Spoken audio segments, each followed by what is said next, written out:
Today, it's all about this drone right here, the HoverAir X1 Pro Max, and this drone really surprised me. So in today's video, I'm really excited to give you all the information you need to know about this drone and whether or not you should buy one. Let's get started. Starting out first with the overall form factor, size and look of this drone. And for me, this is my first HoverAir drone, so I'm still kind of getting used to the whole latching mechanism and the whole thing about closing your drone and folding it like this. And it's a great thing. I really love the way this thing folds up, and everyone that sees this drone is mesmerized by the fact that it looks that way because it looks interesting. And the fact that it closes like this and you can put it in your pocket makes it really cool in my opinion. Besides that, it's also very tiny. Like I said, I am able to put this in the pocket of my jacket and just hold it there. This is how I've been mainly transporting this drone, just in the pocket of my jacket. It's 192.5 grams, which makes it super compact and lightweight. And that also means that it's, of course, sub 250 grams, which is really important for a drone like this. The fact that it's so tiny makes it look like a toy, which is definitely not the case because it shoots 8K footage with its 1/1.3 inch CMOS sensor here on the front. It also shoots 4K 120 frames per second, and it has a lot of built-in modes that we'll get to in just a second. The footage that is being recorded on this camera is 10-bit as well, and one major thing that I was not happy with my initial first impressions video that I made on this drone, which you can watch on my channel, is the fact that not all the flying modes were supporting 8K at the time of testing the drone first. Well, luckily 00 put out a firmware update for this drone which made 8K available on all the different flying modes that this drone has to offer, which is a big plus, very positive thing, and now it's really an 8K drone. Previously it was not really the case, but now it is, and I'm very happy to see that. Before we talk more about the camera performance and the different flying modes that this drone has to offer, I want to examine the drone real quick and show you a few things about it. On the underside of the drone we have sensors which detect your palm, and they are extremely useful because this is how you operate the drone for takeoff and landing. You simply put it in your palm of your hand, you press a button, the drone takes off, and then when you want to land, you just put your palm under the drone and it recognizes your palm and it just lands in it. It's really convenient, really easy to do.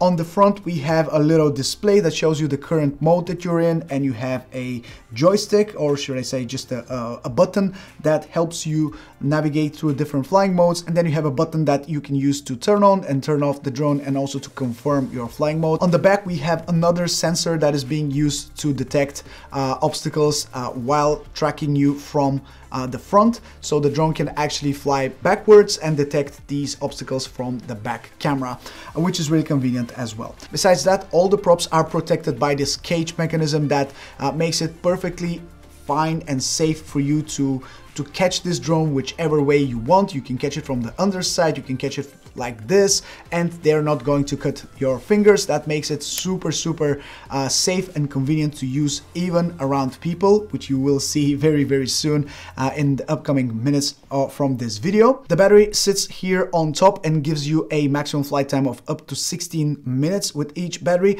One thing I'm not a big fan of when it comes to this drone and the battery itself is how it latches to the drone. So you can remove it very easily, but when you want to put it very quickly, it has this connection point here on the back side of the drone, and sometimes you can put it and think that you have installed it properly, whereas one side is not actually properly connected to the drone. So you need to be careful when you install this battery because it doesn't really click in a way that signifies that the battery has been properly attached. I mean, it does kind of, but it's very easy to not install it properly, if you get my point. And finally, from one of the sides of the drone where we have the ProMax logo, we can see an SD card slot. We have a USB-C port for charging, and we have a built-in memory of 64 gigabytes on the ProMax model, which is great because sometimes you forget your SD card and it's always nice to have a built-in storage that you can rely on. It's not 8 gigabytes, it's 64, which is plenty of storage for a full day of shooting and even for more than that. The USB-C port can also be used with this charging case, which is really convenient, and it's something that I've been using a lot since I started filming with this drone. Now, to use this case, all you need to do is open the case, install the drone properly with the display here on top and just close it, and nothing happens because I also did this mistake. I thought that the charging will start automatically. I thought that it will start when I power on the case. Well, it didn't start, but of course there has to be some sort of connection between the case and the drone. And here inside you have two magnetic latches on both sides. One is here and the other one is here. And you actually need to put this magnetic latch in the USB-C port of the drone like so. And then when you install the drone inside the case, it will actually make connection between the drone and the case, and it will start charging. Now it's charging. I'm not sure if you will be able to see, but now it's charging, and it's actually charging pretty quickly. I just put it a couple of minutes ago. It was at 20% and now it's at 53. So it is a very convenient thing to have with you at all times. It's not only for transportation, but it also powers on and charges up your drone as you go from one location to another, which is really, really cool. When it comes to the different flying modes that this drone has, you have a lot of different predefined movements that the drone can do for you, and for each and every one of them you have different settings that you can tweak. You can select your distance, your flight altitude, or the speed, or the resolution, the frame rate. Everything can be divided between those different flying modes, so you can set them up however you want. But for me, I don't find myself really using them. They are nice to use if you're ever on a specific really cool location that you want to showcase with you in the middle of the shot. But for me, the biggest strength of this drone is how it handles the actual tracking, where it tracks you doing something. For me, this is how the drone should be flown. Of course, this is all personal preference, but I find myself always just caring the most about the tracking capabilities of this drone and the image that it provides while tracking you. So this is why I will give you a full tracking video of this drone with me on a bike, so you can see how it handles different scenarios where it goes through dark and light environment, how it handles tracking, how it goes around obstacles, and how it performs in general when put into a scenario like this. Enjoy.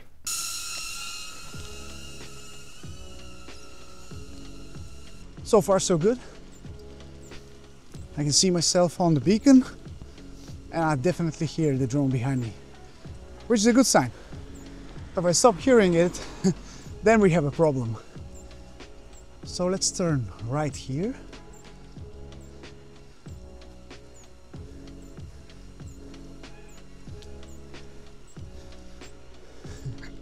People are looking at me like I'm crazy, but I get it. I mean, it's not a normal thing to see.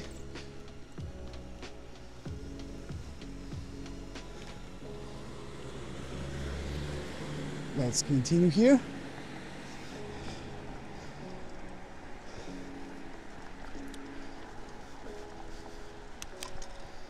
And let's pick up the pace a bit.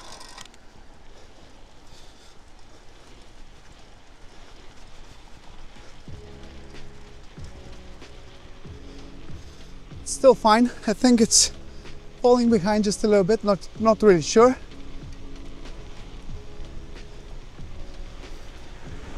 I think it might be struggling a little bit, but it's still coming after me, so that's good. I don't really think this drone is made for very high speed situations, but for like regular cruising should be fine.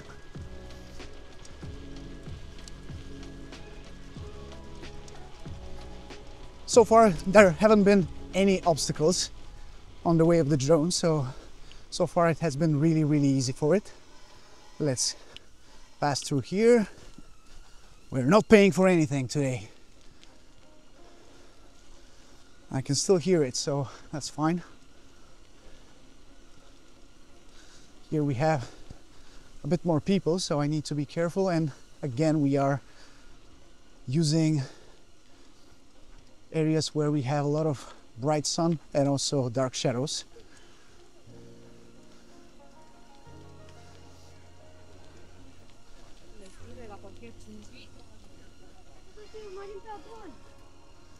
Okay, So far so good. The drone is like a good puppy. It's following me everywhere I go. And I hope there are not that many people here. That would make it a lot easier for me to not worry too much. But even with people around, it's still super safe to have this drone around because of how it's made. Are you coming, bro? Okay, you're coming. Now, take a look at how these people are looking at me. It's crazy. I'll try to not go through other areas where we have a lot of people. Yeah, I completely understand the surprise of these people and the way they are looking at this little pet that I have following me behind. It's crazy to see it in person. It's crazy how drones are getting so good. You don't really have to worry about any of this. So let's continue here.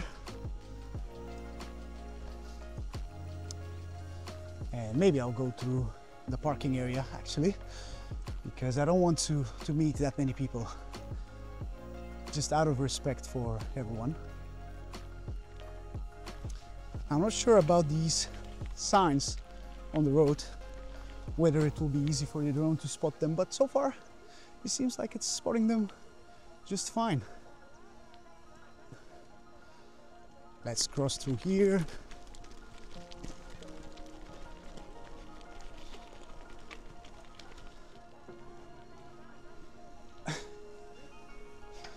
All right, it's every single time I fly this drone, it's such a fun experience. Honestly, I'm loving it. Now let's continue from here, because this is where mostly cars are passing by, not so many people. And I might even get on the sidewalk. Let's do that. Let's see. Let's see if we can do that. I don't see anyone coming towards me, so that's fine. And so far things are looking amazing. I have zero worries about the drone. Even if it crashes, it's not going to hurt anybody. It's perfectly safe. It's loud, so I can hear it. I don't have to constantly turn around to see if it's still there. So that's good. Let's go through here and let's see if the drone will manage. Now you have to be careful because there's some debris here, some stones, some logs. Ooh, this is not a good road for passing by, but I can hear the drone, so it's still there. It's perfectly fine.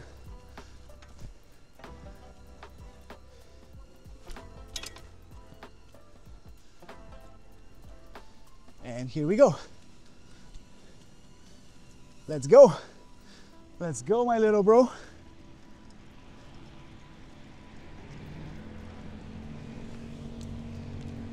It's coming. It's super convenient to have this beacon and see the image from it, so you know that the drone is still following you. It's perfectly fine.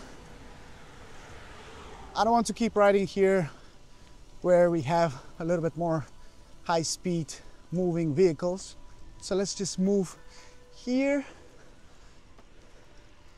So it's been 7-8 minutes since I started. And let's continue just a little bit down the road. Why not?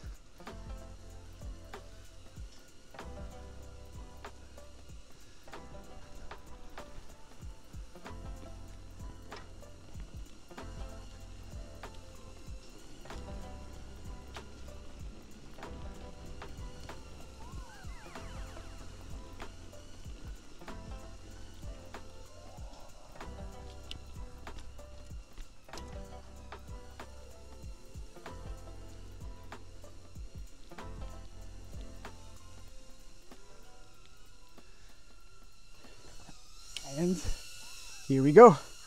Let's end the test here. Thank you, little bro, for not crashing into me. Thank you for being so reliable. I really had a blast. So this was my full flight with the HoverAir X1 Pro Max on my bike. I had a real blast doing this, and just knowing that the drone is behind me at all times, knowing that I'm centered, knowing that I'm being tracked without any issues whatsoever. And I think I had plenty of different obstacles that the drone could have crashed into, but it didn't, and it held me in the image pretty well. I have almost no complaints when it comes to the tracking. I have no complaints about the smoothness of the drone in general. I have a little bit of complaints about the exposure in the image that the camera records. It is a little bit blown out, and it's not really super appealing straight out of the SD card. The footage was color graded by myself. I do a little LUT on it to make it look a little bit better, at least in my opinion. The raw image that you get from the internal storage or the SD card is fine, but I just don't really like the look of it too much. I prefer to add a little look to it to make it look a little bit more appealing. But other than that, just the exposure is something that I'm not super happy with. It tends to overexpose a little bit and blows out the highlights a little bit too much for my taste. That's also something that I noticed in my first video that I did against the DJI Neo. But I also want to mention a few things that I really like about this drone, and they are the following. First, I am super big fan of accessories, and here 00 really didn't hold back when it comes to providing a high quality set of accessories. So for example, the charging case looks spectacular in my opinion. Just the feel of it, the magnets are strong, the look of it, it looks really high quality, and it is really high quality. Next we have the Hover case, which is quite hard. It's also it looks like leather. I'm not sure if it's real leather or not, hopefully not, but it looks very high quality again, and it holds the beacon which I have here, which I was using on my bike in the video, and the two different control sticks, the left and the right control stick. And that leads me to how this drone can be operated. You have so many different ways to control this drone, and there are so many different ways to really enjoy it. You can forget about this and just use it like this with the app, or even without the app, and just rely on the tracking itself. You don't even have to use the app ever if you want to. But if you want to get the most out of this drone, you can also use it with the beacon, which of course gives a little bit more signal strength and more tracking safety to the drone. And you can just use it like so. You can put it in the pocket of your jacket. You can use a clip and mount it somewhere in the front pocket of your jacket, for example. And of course, you can also mount this on your bike, which was the case with me. I used it on my bike, which made it really easy to see what's going on, because this beacon actually gives you an image of the drone camera. So you can see what the camera of the drone is seeing at all times. You have a few buttons here which you can take control of the drone. If something happens, you can use these buttons to move the drone up and down, left and right, and to get it to come to your home point. You can set it to pause and just hover. You can do a lot with just this beacon, but even more power is available for you if you install it on the left control stick. Or excuse me, it's on the right control stick. So if you install it on the right control stick, it actually turns into a motion controller, something which we know from DJI drones. So you have a button here on the back, and this is your trigger button to actually make your drone go front or back by just tilting it like so. And of course, you can use this joystick here to control the drone as well. So that gives you a lot more power to control the drone and makes it a little bit more, I would say, enjoyable if you want to control the drone yourself and not rely on the tracking capabilities. But the biggest way to control, and the more, I would say, traditional way to control this drone, is by also connecting the left remote controller stick. And that gives you this contraption, which you can use like this, for example, and just use the beacon display as your view. But if you don't want to use this small display, you can just extend these, turn them like so, put your phone here and just use your phone as the display and mirror the camera's view on the display of your phone, and then control it from here. So extremely high quality accessories that I'm a huge fan of, and so many different ways to control this drone. That makes it really interesting in my book, and that's something that I did not expect at first. When I first got it, I did not know that there would be so many ways to use it and so many ways to enjoy it. And when it comes to the tracking, sometimes this drone can have a few issues here and there to track you. If it loses you, and if you don't use the beacon, for example, it might lose you just relying on the visual tracking. Sometimes if you go around an obstacle, it might lose you, and then it kind of get confused because it doesn't know where you went. So it just hovers and waits until it finds you. That's something that happens to me. It happened to me a few times, and I think it's understandable because the drone relies on visual tracking. So of course, if there's something in the way, it kind of doesn't know how to proceed. But if you're using the beacon, then it has a little bit more brain inside and knows where to go. So that's good to know. But those are kind of the only issues that I've ever faced with this drone.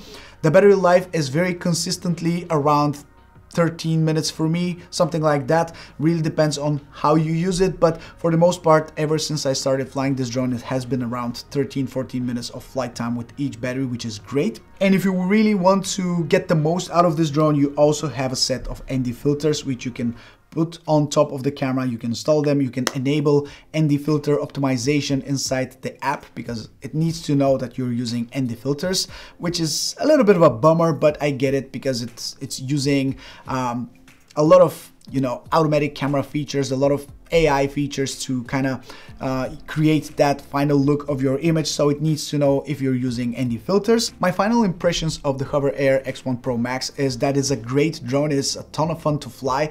It definitely needs a few more updates, software updates, to kind of get this super polished feel to it, because still it has some glitches here and there, small things that are of course understandable within the first couple of weeks of launching a new product like this one. It doesn't really make sense to have 8K on this drone. I mean, it's great to have 8K. I don't really think it's necessary. I don't feel like I need to crop in as much to kind of use the full potential of 8K. I would prefer to have 4K footage that is absolutely polished and spot on every single time, no matter what you put this drone through. But now with the 8K, sometimes you see that, you know, the file size is big, but also you don't really have a perfect look on your footage every single time. It tends to overexpose a little bit and blow out the highlights, which to me gives me a little bit more work to kind of fix the image in post, which I would prefer to not do if I had the chance from a drone like this. Other than that, I think the flying modes are great, the tracking is great, the way it handles obstacles is great. I haven't really crashed this drone, not even once, or at least not hard. The fact that it's safe to hold in every possible way, and it's safe to be flown around people, that is also great. I don't think it's the perfect all-in-one drone because it's not a dedicated camera drone. For that, I would prefer to have something like the Mini 4 Pro, for example, but it's not trying to be a camera drone. It's trying to be a mix of everything that you can have in a drone. It kind of lets you enjoy your activities while it's just there to film you, which is doing great, and I'm super happy about that. If you're wondering what type of drone to buy, if you're practicing some sort of sport, I think this will be great for you. If you're doing something interesting that needs to be tracked and needs to be showcased from another angle, that's also great. If you're looking for a camera drone, that might not be the perfect choice for you. But I think for what it's trying to do, it's doing it great, and I'm really happy with this so far. I'm looking forward to seeing more new features potentially being added to this drone, more firmware updates that will make the whole flying experience even better. But for now, this is everything I have for you in today's video. This is Mike from Drone Supremacy. Thank you so much for watching it. I'll catch you in the next one very, very soon. Ciao.